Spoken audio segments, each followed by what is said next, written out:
À la gué d'une vaste plaine, le château du professeur Lern, de briques ocre et blanches, ressemblait à un immeuble ouvrier du XIXe siècle, à qui on aurait donné le style galbé de la Renaissance. Somptueuse, la croûte du palais renfermait un intérieur encore plus remarquable.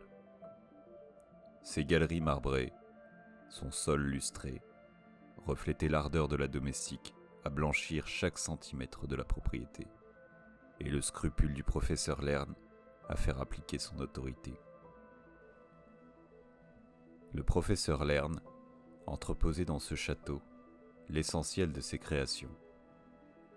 Il était de ces rentiers dont la fortune avait enfanté l'oisiveté, et dont l'oisiveté avait engendré la passion. La sienne, en l'occurrence, consistait en une collection d'automates, des machines apparemment sans vie, mais dotées d'un mécanisme intérieur leur permettant de reproduire quelques mouvements programmés.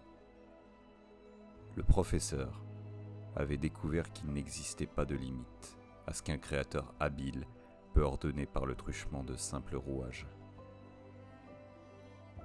Chaque samedi, Lern inventoriait sa fantasque collection, avec le secours empressé de sa domestique. Cette semaine, Lern attendait le début de la tournée dans l'une des galeries du château. Le vieil homme traînait sur son visage maigre une longue barbe chenue. De faible constitution, il se soutenait par une canne et ployait comme un vieux chêne sur son tuteur, tremblotant à chaque pas. « Pressez-vous, Colette !» héla le professeur, en voyant la domestique trottiner au bout de la galerie. « Me voilà, monsieur !» répondit-elle en rejoignant son maître. Colette était de ces femmes qui ne portent d'apprêt qu'en de rares occasions et qui ne comptent que sur leur charme naturel. Son tablier noir et ses dentelles blanches, en crochet, entretenaient de franches courbures et son visage conservait une intrigante jeunesse. « Vous avez de quoi noter ?» demanda le professeur Lern. « Ne me cochonnez pas la feuille cette fois-ci. » La bonne sortit de son tablier une feuille à carreaux froissés et un stylo bille. Devant cette négligence, Lern souffla 2 fois dans sa barbe de patriarche. Puis, il tourna les talons. Bien qu'il ne fût pas un modèle d'exigence pour lui-même, il attendait de son entourage un maintien parfait. « Bien, notez Colette. Les automates simplistes, » ordonna le professeur. « Faites une colonne en état et une autre à vérifier. » Dans le corridor, une dizaine de gros automates s'entassaient. De bois verni, les statues étaient grossièrement constituées de hanches métalliques, de rouages à dents. Lern commença par réciter le nom de ses pensionnaires, tout en examinant à la loupe leur état. Le fantôme du carnaval. Rien à signaler, disait-il. La veuve noire. Rien à signaler. Le guillotiné. Peinture écaillée au niveau de la joue. D'un réalisme relatif, les automates n'en terrifiaient pas moins Colette, qui devinait les expressions humaines derrière les masques cireux.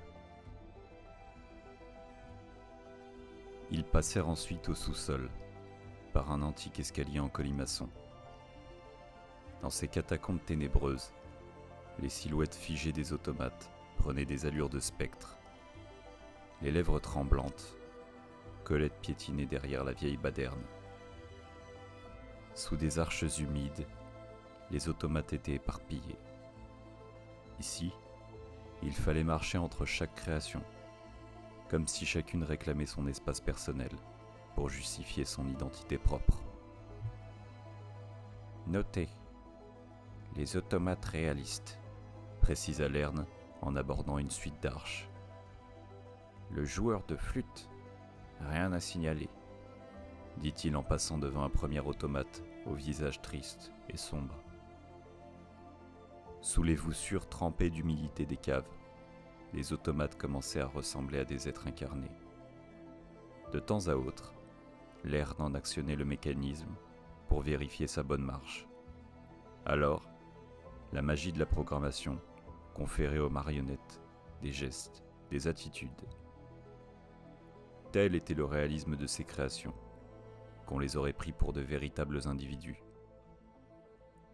Puis, ils s'enfoncèrent encore en profondeur, par un escalier en colimaçon, un autre. Au bout de ces marches de pierre, une grille faisait obstacle. Enfin, un couloir bordé de cachots humides, éclairé par quelques néons ternes. Notez, les automates vivants, dit le vieillard. Il se rapprocha du premier cachot, où la pénombre était fréquentée par une petite forme recroquevillée. Le petit écolier, rien à signaler, dit-il d'un ton docte. Lern, après avoir constaté, jeta un bout de viande séchée, auquel la petite forme s'agrippa, ce qui arracha un rire de supériorité au professeur. Il poursuivit sa visite, tandis que Colette notait consciencieusement ses paroles. La catin de Babylone. Une petite écorchure sur le genou.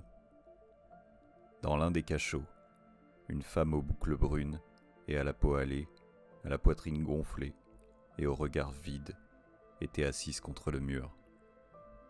Lern lui jeta également un bout de viande séchée. Ils passèrent à travers un tas de cellules.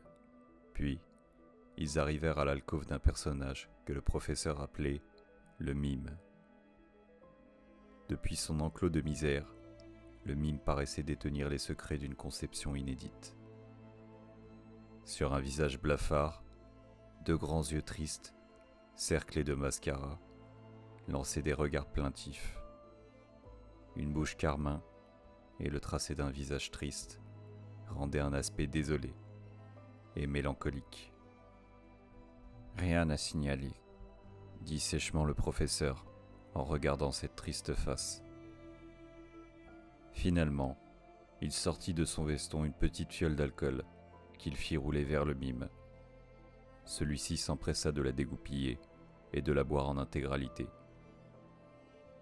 On pourrait lui donner de la nourriture comme les autres, suggéra Colette. Non, le mécanisme du mime ne s'active qu'avec du liquide.